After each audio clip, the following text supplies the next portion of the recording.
नमस्कार दोस्तों।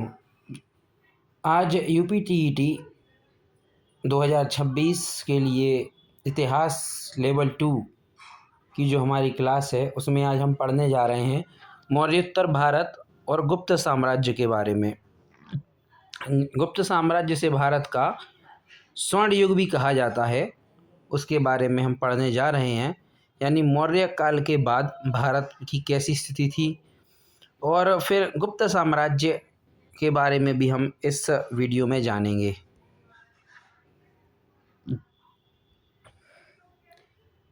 तो मौर्योत्तर भारत और गुप्त साम्राज्य।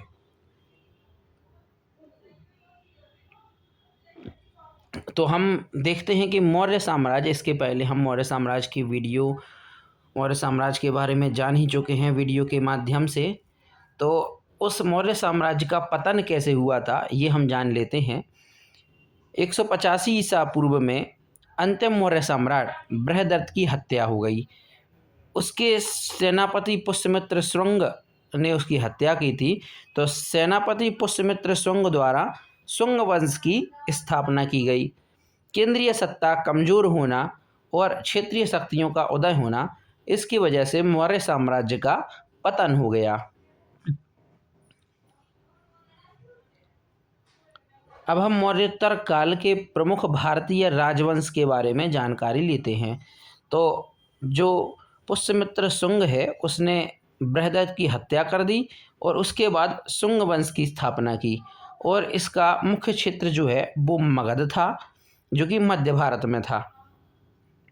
शुंग वंश के बाद आता है कण्व वंश, और कण्व वंश का जो संस्थापक है वो था वासुदेव, और जो कि मगध साम्राज्य पे मगध क्षेत्र में था।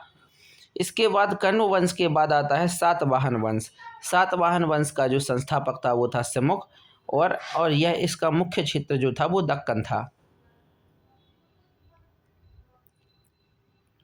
अब हम विदेशी आक्रमणकारियों का जो है किस प्रकार से उनकी सीरीज है, किस प्रकार से उनका आगमन हुआ, उसके बारे में जानकारी लेते हैं। तो जो इंडो ग्रीक आए, जिनको कि यवन कहा जाता है, और उनके बाद आए शक, उनके बाद आए पहलव, उनके बाद आए कुषाण। तो ये जो है यहाँ पे क्रम दिया गया है विदेशी आक्रमणकारियों का। इनकी विशेषताओं के बारे में हम जान लेते हैं। कनिष्क, जो कि कुषाण वंश से था, सबसे महान शासक था। 78 ईस्वी यानी कि 78 ईस्वी 78 ईस्वी में शक संवत की शुरुआत हुई। बौद्ध धर्म की चौथी संगीति, फोर्थ बुद्धिस्ट काउंसिल, इसी मौर्योत्तर काल में हुई। गांधार और मथुरा कला शैली का विकास भी मौर्योत्तर काल में हुआ।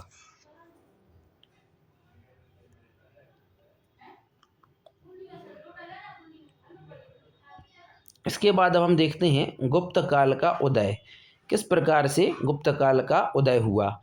तो समय चौथी शताब्दी ईस्वी 319 ईस्वी से इसकी शुरुआत मानी जाती है। संस्थापक, गुप्त काल का संस्थापक श्रीगुप्त था। गुप्त वंश का संस्थापक श्रीगुप्त था। वास्तविक संस्थापक चंद्रगुप्त प्रथम को कहा जाता है। प्रमुख शासक चंद्रगुप्त प्रथम, जिन्हें महाराजा धीराज की उपाधि भी प्राप्त थी। तो आपके सामने क्वेश्चन आ जाए कि किसको महाराजा धीराज की उपाधि प्राप्त थी? चंद्रगुप्त प्रथम को। और अगर क्वेश्चन आ जाए कि गुप्त वंश की स्थापना किसने करी, तो श्रीगुप्त ने। वो क्वेश्चन आ जाए कि जो गुप्त काल का जो है वास्तविक संस्थापक किसे कहा जाता है? चंद्रगुप्त प्रथम को कहा जाता है।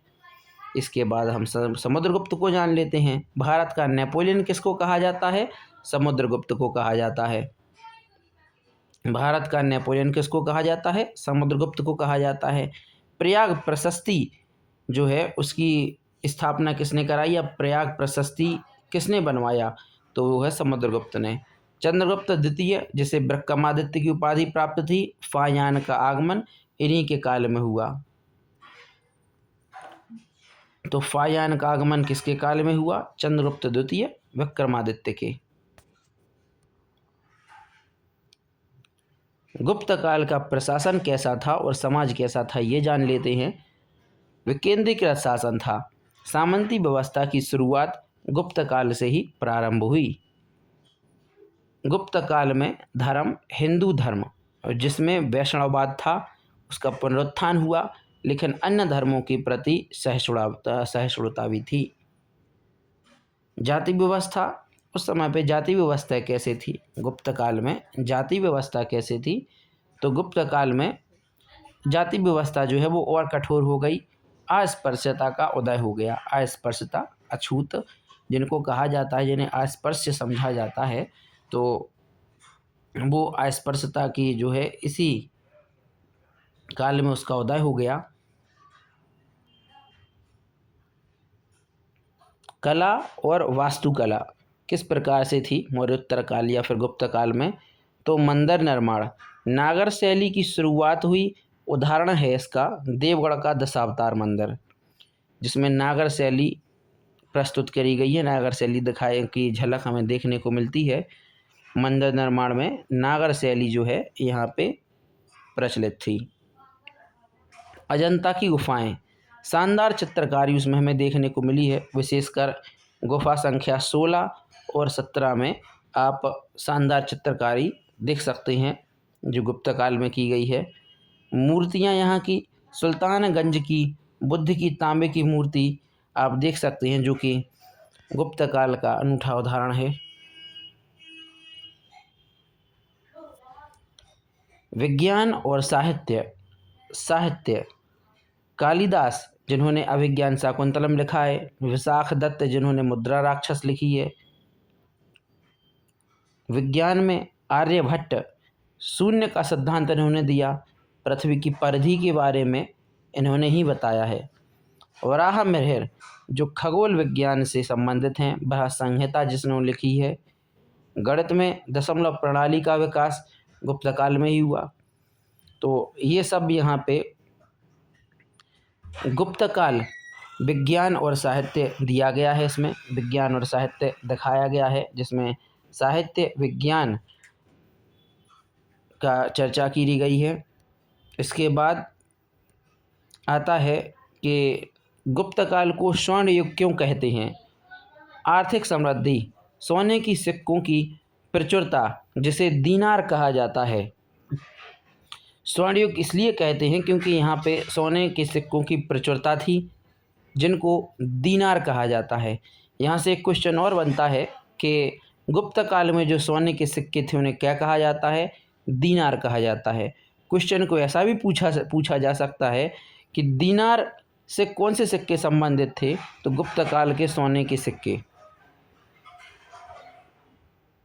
सांस्कृतिक और बौद्धिक उपलब्धियां भी यहाँ पे अपने चरम पे थीं। शांति और सुरक्षा का वातावरण था। आधुनिक इतिहासकार इस पर बहस करते हैं क्योंकि समाज के निचले वर्गों की स्थिति खराब थी।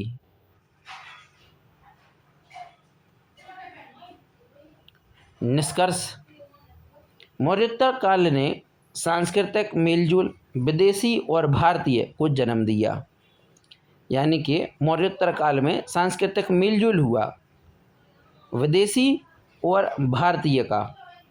गुप्त काल ने भारतीय संस्कृति को वह आधार दिया जो आज भी प्रासंगिक है। तो इस प्रकार से हमने मौर्योत्तर काल और गुप्त काल के बारे में चर्चा की है। आपको वीडियो पसंद आए तो लाइक करें, चैनल को सब्सक्राइब करें।